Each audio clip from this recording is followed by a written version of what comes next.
Wabarakatuh.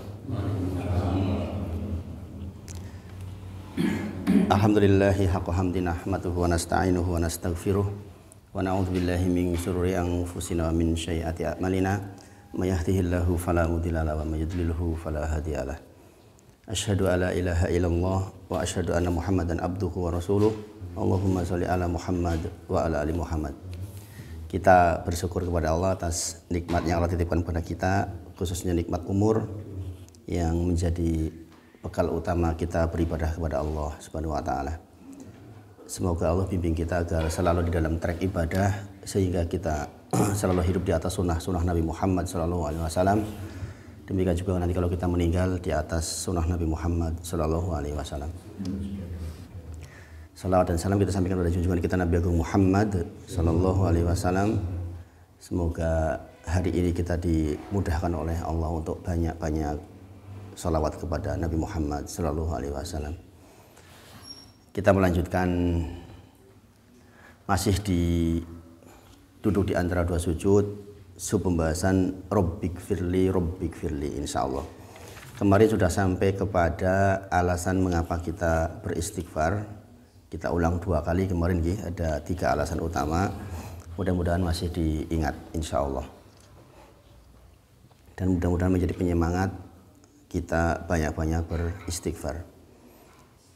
Kemudian diingatkan bahwa zikir selalu menjadi ibadah yang ringan, tetapi sedikit orang yang mendapatkan taufik untuk melaksanakannya.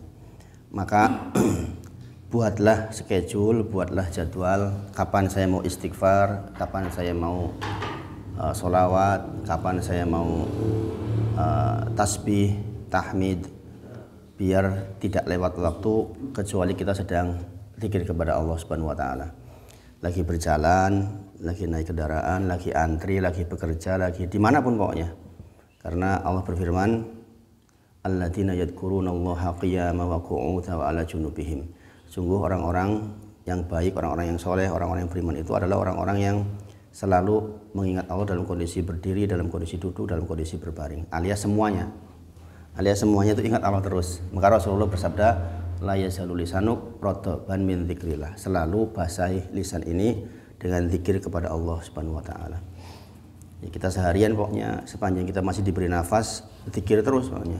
Ya, zikir terus dalam kondisi apapun, kecuali di tempat yang tidak dibolehkan, di kamar mandi misalnya. Selebihnya maka kita zikir terus. Kemudian faedah istighfar. Sekarang kita bahas faedah istighfar. Jadi ini masih dari turunan duduk di antara dua sujud, yaitu Rabbik firli. Bahkan kita tahu bahwa sholat itu sangat kental dengan istighfar. Bagaimana saya sampaikan kemarin, dari mulai istitahnya Allahumma ba'id baini wa baina khotoya, atau redaksi yang lain ada 13, semuanya persoalan permintaan ampun kepada Allah Subhanahu wa taala. Kemudian ruku, sujud, duduk di antara dua sujud sampai doa sebelum salam, semuanya mengandung Rabbik firli. Betapa agung dan besarnya persoalan istighfar. Maka sebagaimana saya sampaikan sebelumnya bahwa istighfar itu pangkal dari semua kebaikan jiwa, raga, harta, dan keturunan. Jadi istighfar itu adalah pangkal. Namanya pangkal itu berarti pokoknya. Pangkal dari semua kebaikan jiwa, raga, dan harta dan keturunan. Ini di antara tafsir Quran surah Hud ayat 52. Oke. Jadi tafsir dari Kemenag kesimpulannya itu. Oke. Jadi tafsir Quran surah Hud ayat ke-52. Fungsi yang 52. Fungsi yang pertama yaitu membersihkan kolbu kita. Ini fungsi istighfar yang pertama. Membersihkan kolbu kita. Ingat, hati itu akan kotor karena dosa-dosa. Jadi kalau kita melakukan dosa, sadar atau tidak sadar, itu nuktatin fi qalbi nuktatun sauda. Akan ada titik di dalam qalbi, dalam hati ini berupa titik hitam. Jadi setiap dosa, entah itu penglihatan, pendengaran, komentar, walaupun komentarnya pakai nama lain ya Pak Sumarlan, Komentar di YouTube pakai nama Rainbow misalnya, itu Allah tahu yang nulis kita itu. Komentarnya bagus kan pahala. Kalau komentarnya bagus pahala, komentarnya jelek, maki-maki itu ketahuan, tetap Allah tahu. Jadi sekali lagi, setiap dosa yang kita buat maka nuktatin fi qalbi nuktatun sauda, akan meninggalkan titik hitam di hati kita. Jadi itu tiap-tiap dosa, tiap-tiap dosa. Nah, kalau jumlahnya banyak maka jadi ron, yang disebut di dalam Quran surah apa itu, di juz 30. Kalabal rona ala qulubihim. Jadi ketika titik hitamnya sudah banyak, maka dia akan jadi ron, hitam keseluruhannya. Nah, itu yang paling ditakutkan sebenarnya. Itu yang paling ditakutkan. Maka Rasulullah pun ketika merasa tidak nyaman, innahu la yuhon ala qalbi. Kadang-kadang Rasulullah merasakan hati tidak tentram. Itu Rasulullah, apalagi kita. Normalnya kalau kita ada titik hitam itu nggak nyaman hati kita. Normalnya begitu. Nah, maka Rasulullah menyebutkan wa inilah astaghfirullah, beristighfar kepada Allah fil yaumi mi'ata marrah. Di dalam satu hari minimal 100 kali. Bahkan kalau kita lihat zikir pagi zikir petang 200 kali. Itu batas minimalnya kan, zikir pagi 100, zikir sore 100. Belum diantaranya. Nah, ini Rasulullah yang jelas sudah dijamin surganya. Kemudian setiap titik hitam itu harus ada penghapusnya. Nah, penghapusnya itu namanya istighfar. Penghapusnya namanya istighfar. Kalau nggak dihapus, nanti kita akan melihat efek-efek yang lain. Di antara dampak dari dosa-dosa yang tidak kita hapus itu apa? Di antara yang paling ditakutkan adalah kita merasa biasa dengan meninggalkan perintah, kita merasa biasa dengan berbuat maksiat. Ini di antara dampak yang paling ditakutkan oleh para ulama. Ghibah santai saja, nggak ada kerasaan sempreset di hati. Ini masalah, ini dampak dosa itu. Di antara dampak dosa itu kita melakukan kemaksiatan itu nyaman. Normalnya kalau kita masih baik hatinya, ketika melakukan perbuatan maksiat, atau jangan ke perbuatan maksiat, meninggalkan sholat malam aja, kita pagi-pagi nggak nyaman, semreset rasanya, ya Allah kok yora tangi wong itu gitu, nggak sholat duha, ya Allah kok yora sholat duha kayak gitu kira-kira. Ini perkataan dari Imam Al-Qurtubi rahimahullah taala. Jadi makanya membersihkan kolbu itu menjadi bagian yang sangat penting, karena kalau tidak itu rentetannya banyak banget. Para ulama menyebut setidaknya ada 8 hal yang akan timbul ketika kita tidak menghapus dosa-dosa. Padahal kemarin kita sudah bahas di minggu sebelumnya bahwa kita memproduksi dosa-dosa itu nggak berhenti di zaman sekarang. Asal pegang gadget pasti produksi dosa, nggak bisa nggak.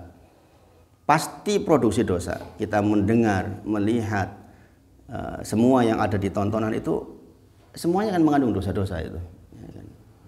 Mana ada sekarang penyiar pakai jilbab rapi? Ada nggak? Sekarang penyiar itu ya pakainya aduh bajunya subhanallah. Saya nggak lihat TV. Nggak lihat TV, lewat radio berarti. Tapi YouTube dilihat nggak?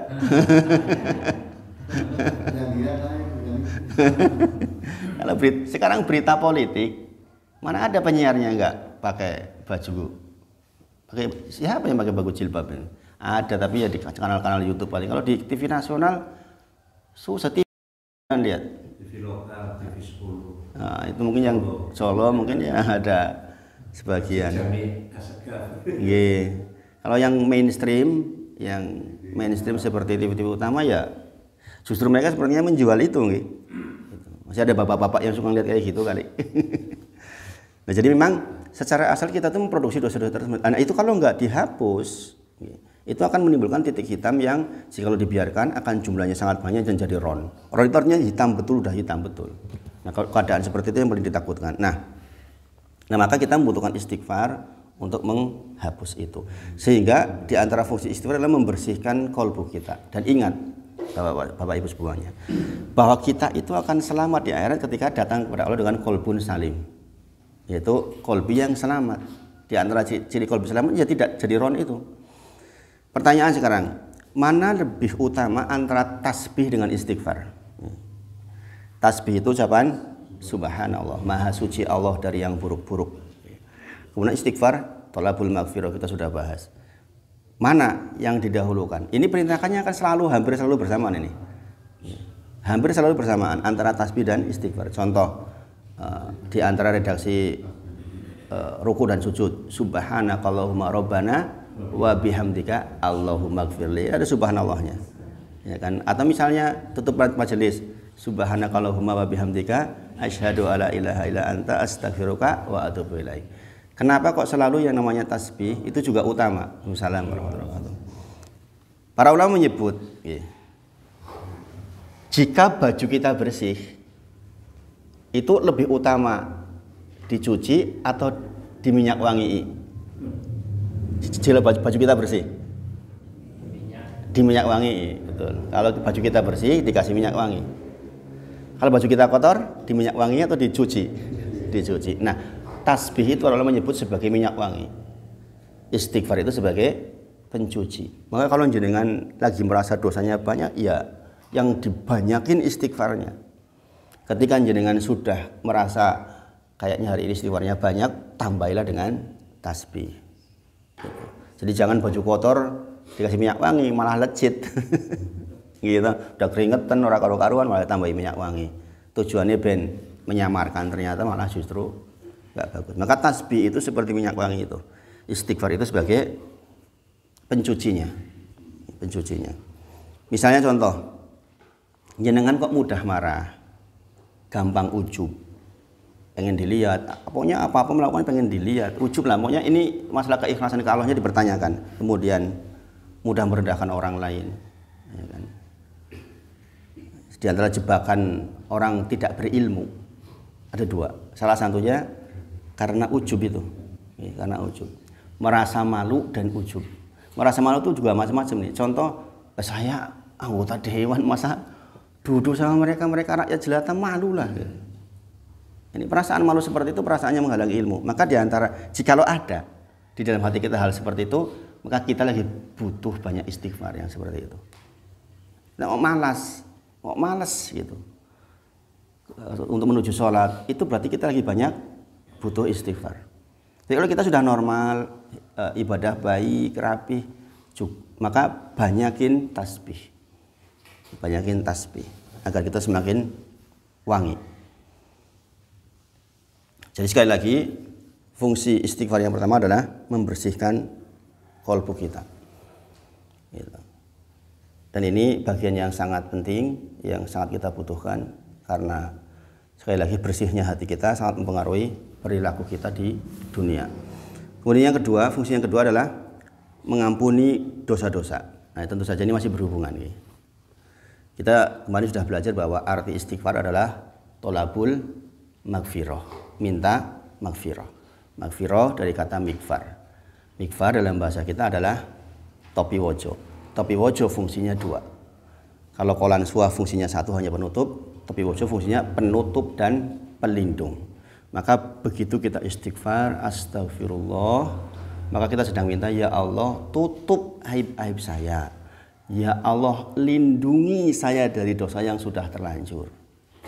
Karena asalnya dosa itu dikafarah. Sekali lagi, asalnya dosa itu menimbulkan dampak. Entah bentuknya ban bocor lah, anak sakit lah, anak rewel lah, anak bermaksiat lah. Pokoknya kalau kita berdosa, normalnya akan ada kafarah. Kalau enggak diistighfari, itu aja sudah dapat kompensasi dari Allah. Dalam satu ayat dikatakan, Allah berfirman, wayafu'an kathir, kata Allah. Sesungguhnya dosa-dosa kalian itu udah banyak yang saya ampuni, yang dimaafkan itu banyak banget. Yang secara tobi Allah maafkan itu banyak banget. Seandainya setiap dosa dibalas, hancur kita. Tetapi para ulama menyebut, kalau kita kurang istighfarnya, maka nanti dampaknya akan sangat terasa. Dampak dari dosa-dosa. Contohnya yaitu tadi,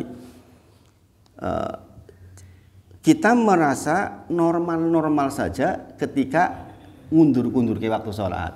Hati nggak gelisah maksudnya itu. Kok kita sholat duhur kok udah menjelang sholat asar kok nggak gelisah? Nah, itu diantara dampak dosa. Ini yang paling ditakuti oleh para ulama tuh ini, bagian ini. Kalau persoalan ban bocor ketok, gitu, anak nakal ketok gitu. Tapi kalau sampai kepada level meninggalkan kewajiban, kok tentrem, nah ini masalah banget ini. Atau melakukan maksiat kok tentrem, ini masalah. Ibu-ibu misalnya, saya kemarin ceramah di depan ibu-ibu berulang kali, hobinya kan kebanyakan ibu-ibu ngibu kok. Kalau Bu Eko insya Allah enggak, banyak yang suka hibah itu loh. Asal duduk hibah, duduk hibah, duduk hibah. Ngerumpi lah, bahasa kerennya ngerumpi. Nah, habit itu udah jadi habit. Nah, kalau dia seperti itu, kok tentrem hatinya, enggak merasa bersalah itu loh. Ini dampak dari dosa-dosa. Kaget juga tuh ibu-ibu saya sampaikan seperti itu. Iya tuh Ustaz. Iya kalau dengan bahkan menikmati setiap kalimat-kalimat untuk berghibah ini bahaya banget. Itu artinya ronnya sudah separuh mungkin, nuktatun saudanya sudah separuh hati. Ini bahaya banget. Makanya kita meminta kepada Allah, astagfirullah, minta perlindungan, maksudnya ya Allah, dosaku sing wingi kae lho, jangan dikafarah ya, jangan jadi dampak ya, jangan membuat saya jadi malas. Itu loh maksudnya itu. Itu jadi makanya pengampunan dosa itu rentetannya itu panjang banget. Persoalan kita tidak tutupi aibnya, ya kalau kita tahulah persoalan tutup aib ini kita nangis, kita siapa kalau nggak ditutupi aibnya, ya enggak? Makanya sering saya katakan berulang kali kepada panjenengan saya itu kalau mau ceramah kayak gini mesti ngobrol dulu sama istri, apa pantas hari ini begini gitu, atau menjaga seharian supaya kita kondisinya baiklah, minimal orang terdekat kita tuh menilai baik. Sebagaimana saya sampaikan, kalau hari itu ada marah kepada pasangan kita, lah gimana? Pasangan kita saja dimarahi, ya gimana coba? Orang muslim itu mendoakan seluruh muslim yang lain. Bukankah itu yang kita lakukan? Di antara doa-doa kita kan Allahumma gfirli, itu kan selalu itu. Di antara paket doa setelah saya sholat misalnya, kalau pas berdoa ya Allahumma gfirli lil mu'minina wal mu'minat, itu kan paket doa. Yang itu artinya mendoakan seluruh kaum muslimin, tetangga kita, yang jauh yang dekat, yang jauh sekalipun seluruh dunia, yang hidup yang mati bahkan. Nah, logis nggak kalau kemudian kita kepada pasangan kita kok nesu? Kan nggak logis. Nggak logis, plus itu bukan muslim yang begitu itu. Ya gimana? Ya nggak? Makanya sering saya katakan kalau kita dengan pasangan kita kok bermasalah, kita pasti lagi bermasalah hatinya. Bermasalah besar dengan hati kita. Makanya sering saya katakan ke istri itu, ya dicek terus pokoknya. Kita tuh saling ngecek lah pokoknya. Apalagi sekarang istri aktivitas ngajar ngajinya tuh padat banget sekarang. Ini jadi kadang-kadang begitu nih. Kita berjuang di dunia dakwah itu kadang-kadang mungkin saya dipaksa oleh Allah untuk usaha belum jalan karena itu mau dipakai di situ. Orang yang bisa ngajar tahsin kayak istri saya katakan jarang, saya bilang. Jadi itu masalah passion. Masalah passion. Jadi orang memang kadang-kadang diberi kemampuan-kemampuan tertentu yang tidak dimiliki oleh orang lain. Saya lihat di istri saya itu dalam ngajar tahsin itu bagus banget itu. Nek nganti diajari nganti ra terampil yo kebangetan. Sing ngajar ki wis terampil banget gitulah kira-kira. Ini sekarang di kampung itu di Seribitan ada 24 santrinya, ibu-ibu semua. Kita targetnya pokoknya lagi mencoba untuk menghilangkan buta huruf Quran di minimal di pedukuhan tempat kita tinggal lah. Saya tidak bisa beraktivitas yang lain, raiso kerigan, raiso macam-macam lah, kumpulan dan sebagainya. Saya bilang ke istri, udah kamu aja gantiin untuk kegiatan yang baik gitu. Itu ngajar hampir tiap malam sekarang, mulai jam 7:30 sampai jam 10. Nah, ini kon terus tambah ngurusi warna-warna, masih motong kerudung dan lain sebagainya, kesulitan. Nah kalau ada orang datang mau minta belajar, kemarin 3 orang dosen datang untuk minta diajar apa ya kita tolak terusan, tambah 3 orang lagi, itu kan makan waktu banget, itu luar biasa. Ya, Masya Allah ini. Nah kalau seperti itu kita kok malas, itu dampak dari dosa-dosa. Kadang-kadang pengajar itu kalau menolak itu hampir-hampir nggak mungkin. Hampir-hampir nggak mungkin. Bisanya cuma nambah bagi waktunya gitu, tambah sorenya dan sebagainya. Nah, maka sekali lagi mengampuni dosa-dosa itu menjadi bagian yang sangat penting. Ingat, saya sekarang sebutkan apa sih dampak jikalau kita tidak terampuni dosa-dosa. Ini mengerikan ini. Orang yang tidak diampuni dosa-dosa atau tidak dihapus efek dosanya, artinya dia tidak banyak istighfar, maka ketahuilah dia akan bermudah-mudahan di dalam berbuat maksiat. Karena menurut dia maksiat itu ringan. Enteng we merasakan maksiat itu nggak ada rasa nggak nyaman, itu nggak ada. Jenengan mabuk misalnya, biasa aja kayak minuman biasa, kayak gitu satu hal yang biasa. Ini kan bahaya banget. Dan ketahuilah di dalam Quran surah Asy-Syura ayat 23, Quran surah Asy-Syura ayat 23, bahwa maksiat itu akan berusaha memanggil teman-temannya dan memastikan mengenai pelaku maksiat itu. Misalnya contoh, maksiat pertama, ya mohon maaf ini, kalau masih ada yang suka nyanyi-nyanyi. Biasanya penyanyi, pemusik, rentetannya kemana? Rentetannya kemana? Ke minum-minuman. Kemudian ke narkoba. Kalau sudah narkoba nanti nempel ke perselingkuhan, perzinahan. Bahkan banyak juga yang ujung-ujungnya kekerasan fisik. Bahkan ada yang berujung dengan kematian. Karena secara asal seseorang yang bermaksiat, si maksiat itu akan memanggil teman-teman maksiat yang lain untuk mengenai dirinya.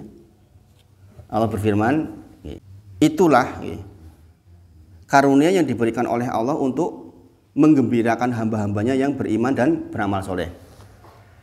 Sekali lagi ini nanti ada namanya dalilnya mafhum mukhalafah. Mafhum mukhalafah itu kebalikan dari itu. Jadi di sini dia ini disebutkan, itulah karunia yang diberikan oleh Allah. Dzalika ladzi yubasyirullah, untuk menggembirakan hamba-hambanya yang beriman dan beramal soleh. Amanu wa amilus solihat. Kemudian katakan Muhammad, aku tidak meminta kepadamu sesuatu imbalan apapun atas seruanku kecuali kasih sayang dalam kekeluargaan. Kemudian di akhir ayat, nah ini pendalilannya di sini. Wa may yaqtarif, barang siapa yang mengerjakan hasanatan, kebaikan, maka nazidlahu fiha husna, kata Allah. Ini pendalilannya di sini. Jadi wa may yaqtarif hasanatan nazidlahu fiha husna. Kata Allah, barang siapa mengerjakan kebaikan, maka Allah akan tambahkan kebaikan kepadanya. Maksudnya begini, sekali jenengan berbuat baik, apapun bentuknya, nanti kebaikan itu akan mengundang teman-teman baik yang lain, kebaikan-kebaikan yang lain untuk nempel di dia. Jenengan tadinya awalnya sedekah, nanti jenengan akan membuat yayasan yang makin besar. Jadi Allah akan mudahkan lagi kebaikan-kebaikan yang semisal itu, terus gitu makin besar. Nah, mafhum mukhalafahnya, kebalikannya kata ulama, kalau orang berbuat maksiat, demikian maksiat akan memanggil maksiat-maksiat yang lain untuk nempel di dia juga. Dan itu sudah lazim seperti itu. Coba, orang tadinya cuma merokok, yang masih merokok jangan komplain ya. Kemudian nanti dia akan teplekan, ya kan? Kemudian setelah itu mungkin akan ini itu, ujung-ujungnya kena narkoba juga. Subhanallah. Orang pacaran, anak muda, deket-deketan, nanti akan mengundang perzinahan. Setelah berzina, na'udzubillah, kemudian hamil. Setelah hamil kemudian piye caranya oleh menghilangkan. Akhirnya bayinya dibuang, kadang-kadang dibunuh. Jadi ingat-ingatlah, jikalau satu kebaikan kata Allah dalam Quran surah 23 akan mengundang kebaikan yang lain. Wa may yaqtarif hasanatan nasid lahu fiha husna, maka sebaliknya keburukan pun akan memanggil keburukan-keburukan yang lain untuk mengenai dirinya. Nah, ini bahaya banget. Ini diantara dampak dari dosa yang diantaranya adalah kita akan mudah berbuat maksiat. Nah, padahal maksiat itu akan mengundang maksiat yang lain. Mengerikan ini. Jangan baca tafsirnya Quran surah Asy-Syura 23 itu tentang seperti itu. Kita nggak kebayang nih kalau nggak belajar tentang tafsir. Kita taunya pokoknya ya kebaikan mendatangkan kebaikan. Sudah, wong berbuat apa ditambah HP. Padahal di dalam pembahasannya adalah itu ada rumus mafhum mukhalafah, dan ini mafhum di dalam bahasan tafsir bahwa jikalau seperti ini maka kebalikannya seperti ini. Dan ini terjadi. Jadi dengan melihat fakta atau di lapangan. Kalau orang berbuat maksiat kan akan terus dengan maksiatnya. Orang awalnya pacaran nggak malu, atau orang sudah punya suami istri deket-deketan nggak malu. Lama-lama dia berbuat sesuatu, nantinya ujung-ujungnya di depan umum nggak malu lagi. Dan sekarang udah mulai terjadi toh. Saya kemarin lihat video di TV One, ya kan, yang menyiarkan tentang ada laki-laki dan perempuan lokal, laki-laki di luar negeri berhubungan intim di depan gerbang rumah kampung. Lihat nggak Pak semalam? Ya. Yang di Bali. Ya diumumkan di TV One, berarti kan sampai ke TV mainstream seperti itu, subhanallah. Sudah tidak lagi malu orang melakukan seperti itu. Karena memang berangkat dari awalnya mungkin bertemu biasa-biasa, lama-lama dia yaitu bagi orang yang masih normal kan malu. Tapi ketika orang sudah bergelima dengan dosa itu dicabut rasa malunya itu loh. Nah, ini dampak yang paling mengerikan di antara dampak-dampak dosa.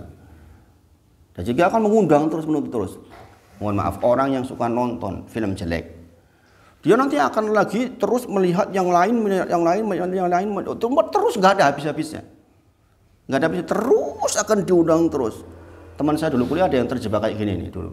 Sampai jadi bodoh banget anaknya, bocah pintar banget jadi bodoh banget.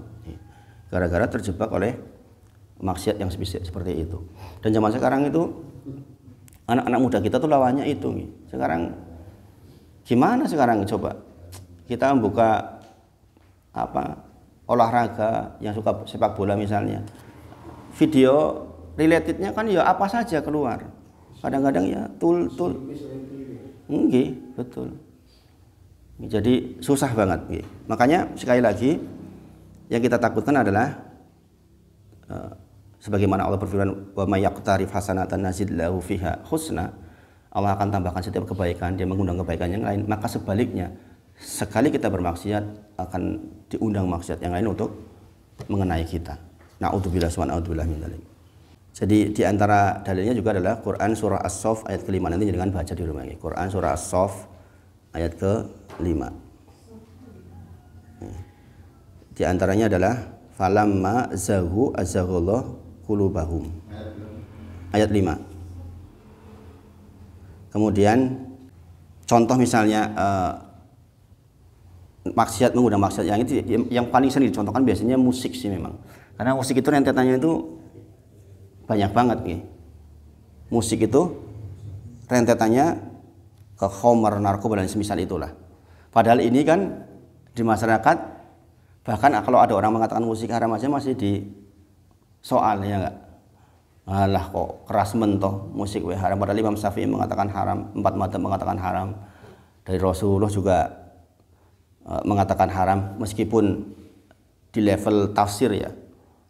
Ibnu Abbas menafsirkan bahwa kalimat ini haram dan sebagainya. Tapi kan di masyarakat masih nggak begitu kan kenyataannya, ya kan?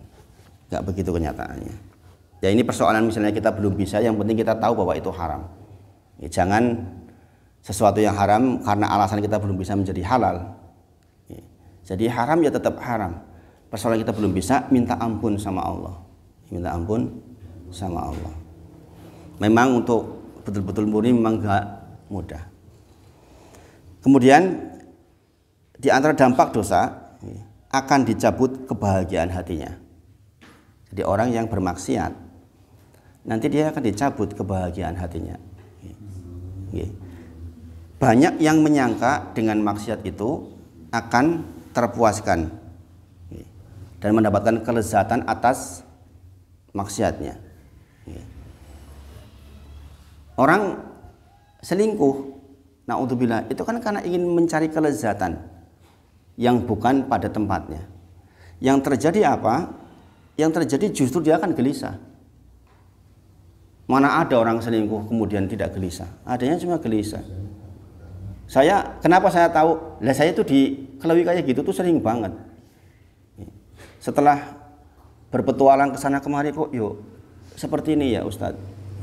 Jadi saya kadang-kadang itu harusnya memang saya kadang-kadang harus menetralkan diri. Saya itu kadang-kadang menampung terlalu banyak soal. Saya bilang sama istri kadang-kadang, iya, jadi di filenya ini banyak banget soal gitu. Saya ngomong seperti ini tuh ingat banyak sekali orang-orang ini. Jadi dan kebanyakan diantaranya soal itu. Kalau orang yang sudah punya kekayaan biasanya soalnya di situ. Jadi soal perempuan, soal laki-laki, ada juga yang perempuan punya selingkuhan laki-laki, subhanallah. Saya kadang melihat pelaku selingkuhnya itu bukan orang yang nggak berpendidikan, pengurus organisasi keagamaan, bayangin. Ada orang,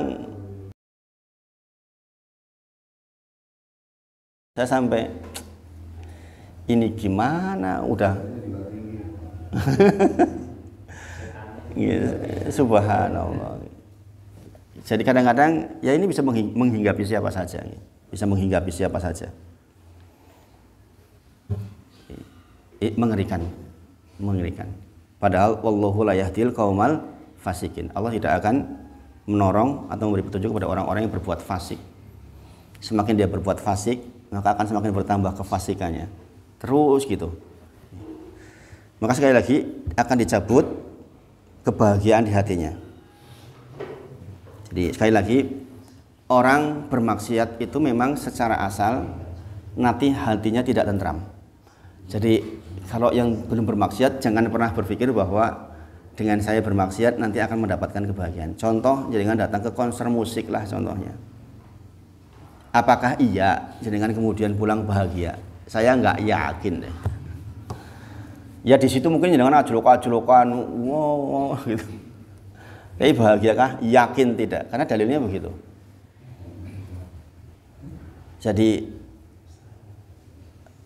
kalau ada yang merasa bahwa sebuah kemaksiatan bisa menjadi pengobat atas kegaulan hatinya, yang terjadi justru sebaliknya.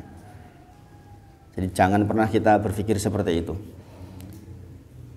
Naudzubillah wa naudzubillah min dzalik. Orang hibah, makin hibah, dia itu makin banyak masalah sebenarnya kan. Nanti dia kalau ketemu orang yang dihibai nggak tentram, kesana nggak tentram, kesana nggak tentram. Jangan-jangan dia ngerti yang saya bilang ya. Jangan-jangan dia tahu ya. Itu dari situ aja kita tahu itu nggak akan tentram. Subhanallah.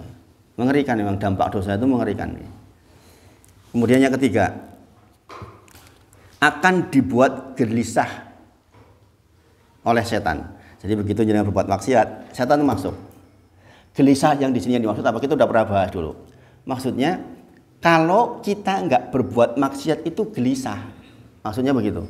Orang biasa berzina. Kalau nggak berzina dia tuh gelisah. Pokoknya akan dibuat gelisah hatinya. Nek urung melakukan itu gelisah terus. Orang biasa hibah, nih urung hibah hatinya gelisah. Rasanya kono sing kurang. Ini di dalam Quran surah Al-Hijr ayat ke-39. Qala Rabbi bima aghwaytani, disebabkan karena engkau telah memberikan aku label sesat, kata iblis dulu udah pernah kita bahas. Maka la uzayyinana lahum fil ardi wa la ughwiyanahum ajmain. Maka akan aku berikan hiasan kepada setiap maksiat yang ada di bumi sehingga terlihat indah di mata pelakunya. Paham ya? Walaupun sudah gelisah, nggak enak, nggak nyaman. Orang berzina ditanya manapun nggak pernah ada yang nyaman, nggak mungkin itu. Tapi dia gelisah, dia akan terjebak ingin melakukan lagi dan ingin melakukan lagi. Kenapa? Karena setiap selesai kemudian dia gelisah, setan masuk lagi. Hati dia sama setan diliputi kegelisahan dan dibuat indah. Ora apa-apa kok, dia lebih indah kok. Makanya ada sering dikatakan kan, kenapa rumput tetangga lebih hijau dari rumput kita? Ini bagi orang yang punya dosa-dosa itu begitu loh. Semakin kita punya dosa-dosa itu, semakin melihat rumput tetangga lebih indah, kekayaan tetangga lebih baik, mobil tetangga lebih baik, istri tetangga lebih baik. Pernah nggak menyaksikan perselingkuhan? Istrinya sudah cantik loh. Saya itu pernah dikeluhi, subhanallah. Istrinya udah cantik, pasangan selingkuhnya itu la ilaha illallah, kalau bojone rasa parone ajan. Tapi dia suka banget tuh sama selingkuhannya. Karena memang begini, ini janjinya setan loh ini kepada Allah langsung. Ya Robbi, kola Robbi bima aghwaytani, disebabkan karena engkau telah melebeli aku sesat. Kan begitu. Kan memang Allah sudah sebutkan iblis itu dilabeli sesat, maka saya akan buat indah setiap kemaksiatan di bumi untuk cari teman maksudnya. Sehingga mereka nggak kuasa kalau tidak melakukan. Nah, ini kan kalimat bahwa dosa itu akan mengakibatkan dibuat gelisah oleh setan, itu maksudnya seperti itu. Jadi bukan hanya gelisah stres, tapi gelisah kalau nggak melakukan itu loh. Ya dengan mungkin melihat orang-orang yang berbuat maksiat, heran loh, kok dulang meneh to. Wis diantemi, ya masih mengulang lagi. Wis digropyok, ya sih ngulang lagi. Ya enggak? Dan itu memang begitu. Jangan nggak usah heran. Seperti itulah. Kalau sepanjang dia istighfarnya belum banyak, hatinya akan diliputi kondisi seperti itu. Ini kan mengerikan banget ini. Mengerikan banget. Bayangkan kalau kita pada posisi hati yang seperti itu. Ngeri banget gitu. Quran surah Al-Hijr ayat ke-39. Itu dalil diantara dibuat gelisah oleh setan. Kemudian dicabutnya rasa malu.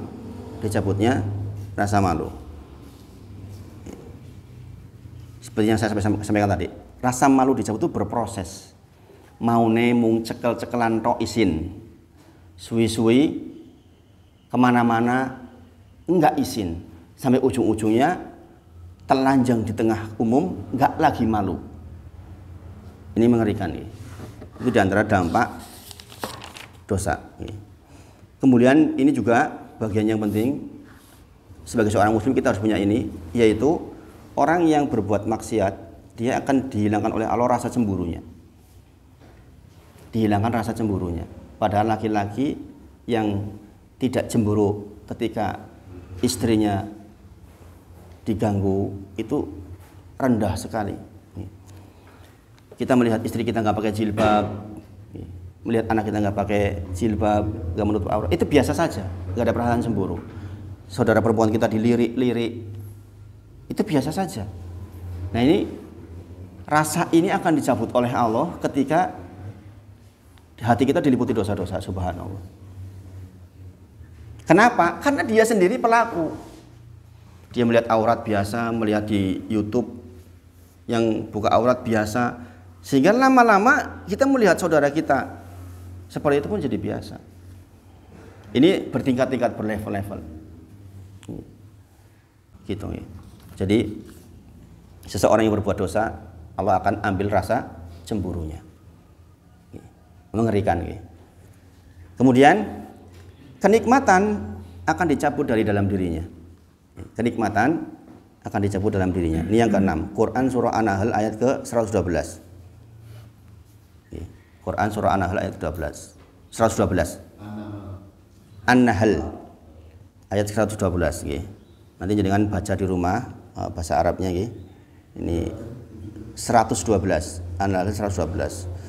Dan Allah telah membuat sebuah perumpamaan.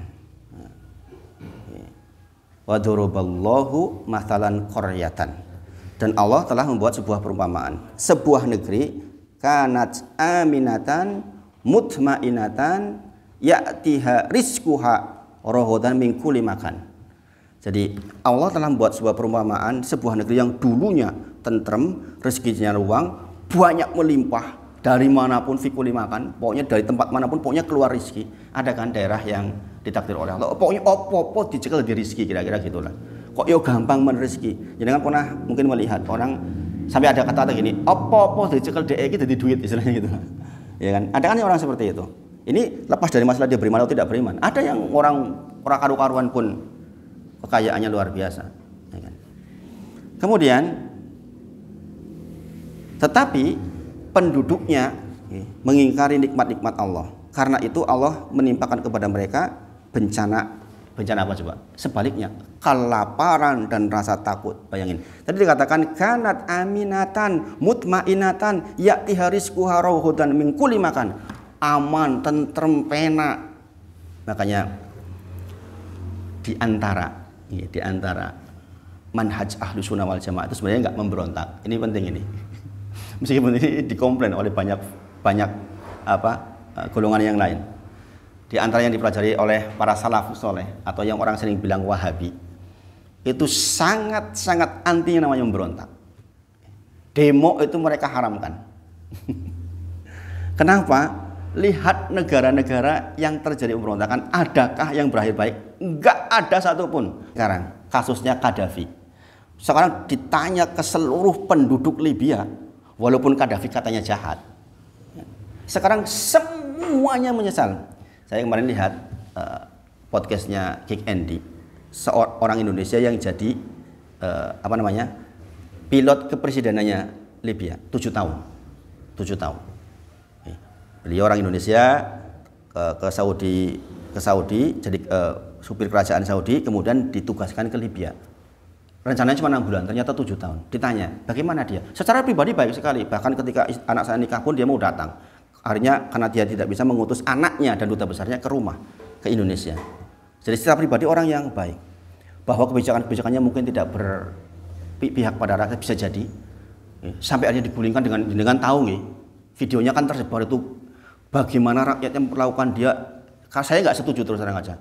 Mantan presiden kok digituin, digeret-geret, subhanallah, ditonyor-tonyor pakai senjata kayak gitu. Ucapannya Allahu Akbar lagi. Itu bukan perilaku Ahlussunnah wal Jamaah. Kalau kita lihat dalil, mau diukur bagaimanapun, itu bukan perilaku Ahlussunnah wal Jamaah. Nanti kita mungkin suatu ketika bahas tentang hal ini. Yang ini menjadi dinafikan di sebagian besar umat manusia. Apa yang terjadi sekarang? Kata orang itu, semua rakyatnya menyesal. Kenapa? Sesungguhnya pemberontakan itu tidak akan berujung baik. Irak, Iran, Saddam Hussein dibegitukan coba. Ya kan? Apa yang terjadi sekarang? Semuanya menyesal. Jadi negara apa sekarang coba? Libya jadi negara apa karu-karuan? Nggak ada keamanan, kelaparan. Irak terutama ya. Jadi negara kelaparan. Maka di Indonesia itu jangan sampai terjadi seperti ini. Kita tuh katakanlah nggak setuju dengan Pak Jokowi misalnya. Ya sudah, sebatas kita memberikan peringatan. Tapi kalau sampai mengumpulkan orang terjadi pemberontakan, nggak akan berujung baik. Yakin itu nggak akan berujung. Karena itu dalil. Itu dalil, itu Rasulullah yang menyebutkan. Nanti kita akan ada bahasan tersendiri lah. Itu mungkin 2 sesi untuk membahas seperti itu. Nggak ada kok ujung memberontak kepada pemerintah itu akan baik, itu nggak ada di dalam sejarahnya, nggak ada.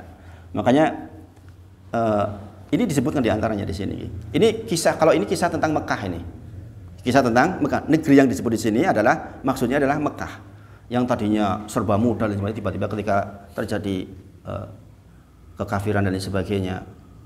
Maka kemudian yang terjadi bencananya menghinakan banget. Bencana kelaparan dan rasa aman.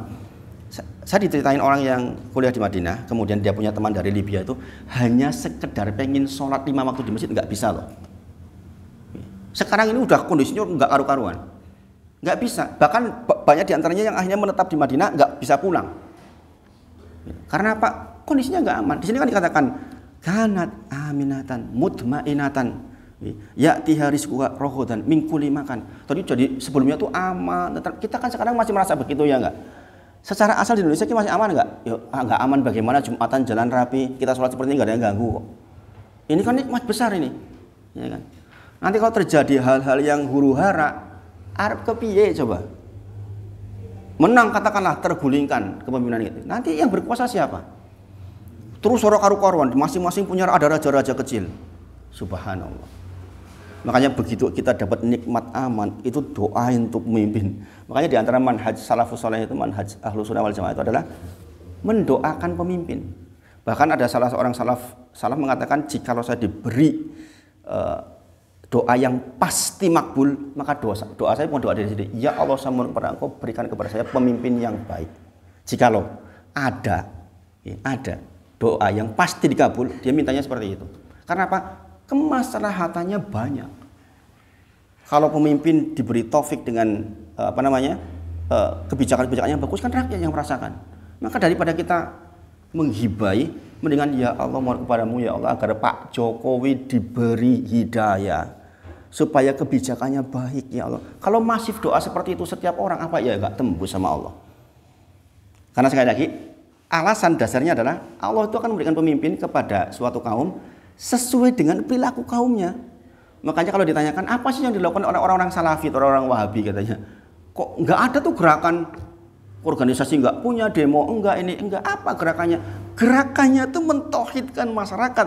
Kalau jika masyarakat bertauhid, berbuat baik, rapi, Allah itu akan kirim dengan sendirinya pemimpin semisal itu, semisal kaumnya. Jadi kadang-kadang orang nggak ngerti. Orang udah demo kemana-mana, udah ngumpulin itu, kok itu masih ngurusin syirik, bid'ah, subhanallah. Justru itu intinya. Jikalau orang-orang sudah nggak berbuat bid'ah, orang-orang sudah taat kepada Allah, Allah sendiri yang menjanjikan akan dikirim pemimpin semisal kaum itu. Kalau kaumnya baik, ya otomatis diambil yang baik dari kaum itu. Jadi usaha besarnya sebenarnya di situ. Kadang-kadang orang nggak tahan, pakai nafsu. Orang nyatanya itu kayak gini. Ya faktanya kita begitu. Bahkan Rasulullah menyebutkan, ditanya Rasulullah oleh sahabat, jikalau datang kepada kami seorang penguasa yang dia membenci rakyatnya, melaknat rakyatnya, dan rakyatnya melaknat pemimpinnya, apakah boleh kami memberontak? Kata Rasulullah, tidak, nggak boleh memberontak. Bayangin, itu udah jelas loh, pemimpinnya melaknat rakyatnya, membenci rakyatnya membenci pemimpinnya, pun nggak boleh berontak. Sekarang kita Jumatan masih boleh, sholat 5 waktu boleh. Kita tuh nggak taat kepada pemimpin satu aja rasanya, ketika dia memerintahkan dengan jelas untuk meninggalkan syariat Allah, itu boleh kita tidak taat. Bukan memberontak ya, boleh kita tidak taat. Pada saat seperti itu pun pajak tetap ditaati loh, itu secara agama. Sejauh itu sebenarnya syariat mengatur. Makanya ketika orang Yahudi mengatakan, agamamu sudah lengkap, apakah urusan buang hajat pun diatur? Dijawab, iya, urusan buang hajat itu diatur. Iya enggak? Enggak ada agama lain buang hajat diatur, itu enggak ada. Di Kristen, di Yahudi, enggak ada. Yang namanya ke belakang harus bagaimana, doanya bagaimana, keluar bagaimana, duduk atau berdiri. Kalau berdiri resikonya Pak, itu hanya ada di agama Islam loh itu. Enggak ada di agama lain. Maka apalah lagi urusan pemimpin maksudnya. Apalagi urusan kenegaraan, itu sudah lengkap. Sayangnya orang kadang-kadang memilih urusan nafsunya. Makanya dikatakan qad aflaha man tazakka. Qad aflaha, sungguh beruntung, man siapa saja, man tazakka, orang yang menyucikan diri. Wa dzakara asma rabbih fasalla. Kemudian dia mengingat Allah dan dia salat. Bal tu'thirunal hayatad dunya wal akhiratu khairu wa abqa. Sayangnya manusia dengan hawa nafsunya memilih urusan dunianya. Dia kadang-kadang mengedepankan hawa nafsunya. Wal akhiratu khairu wa abqa. Memilih hati si Rasulullah, mengikuti perintah Rasulullah yang mungkin bertentangan dengan hatinya itu atau nafsunya itu khairu wa abqa. Lebih baik dan lebih kekal. Tapi sayangnya kadang-kadang kita kan dipengaruhi setan. Saya saja kadang-kadang suka gemes gitu. Iki benar gitu kan. Tapi kalau kita kembali ke dalil lagi, iya ya, saya mau taat sama siapa? Saya mau taat sama siapa? Mau taat sama Rasulullah apa bukan? Qul in kuntum tuhibbunallaha fattabi'uni. Quran surah Ali Imran ayat 31. Qul in kuntum tuhibbunallaha fattabi'uni. Katakan Muhammad, kalau kalian mencintai Allah atau merasa dicintai Allah, fattabi'uni, kata Rasulullah. Ikuti aku. Yuhibbukumullahu wa yaghfir lakum dzunubakum. Wallahu ghafurur rahim. Kalau engkau mengikutiku, mengikuti Nabi Muhammad SAW, Allah itu akan bukakan pintu permaafan, akan diampuni dosa-dosa. Kita tahu ini masalah dosa-dosa kan yang kita soal. Ya kan, kalau dosa-dosa sudah selesai, insya Allah selesai. Jadi itu, ini banyak pelajaran yang bisa kita ambil dari persoalan istighfar ini. Rentetannya memang sangat banyak. Ada beberapa hal lain yang bisa dibahas, tapi nanti kita teruskan di pertemuan berikutnya insya Allah. Jadi kita masih membahas sholat, tapi ini loh maksudnya. Jadi kita bahas sholat itu bukan hanya persoalan kita belajar gerakan, pelajaran bacaan, tapi efek yang ditimbulkan darinya itu loh yang juga kita harus ambil pelajarannya insya Allah. Mungkin itu sampaikan pagi ini, mudah-mudahan bermanfaat, mudah-mudahan Allah bimbing hati kita, bimbing jiwa kita supaya semakin dekat kepada Allah Subhanahu wa taala. Kita tutup dengan kafaratul majelis. Subhanakallahumma rabbana wa bihamdika asyhadu an la ilaha illa anta astaghfiruka wa atubu ilaik. Wa akhiru da'wana alhamdulillahi rabbil alamin. Assalamualaikum warahmatullahi wabarakatuh.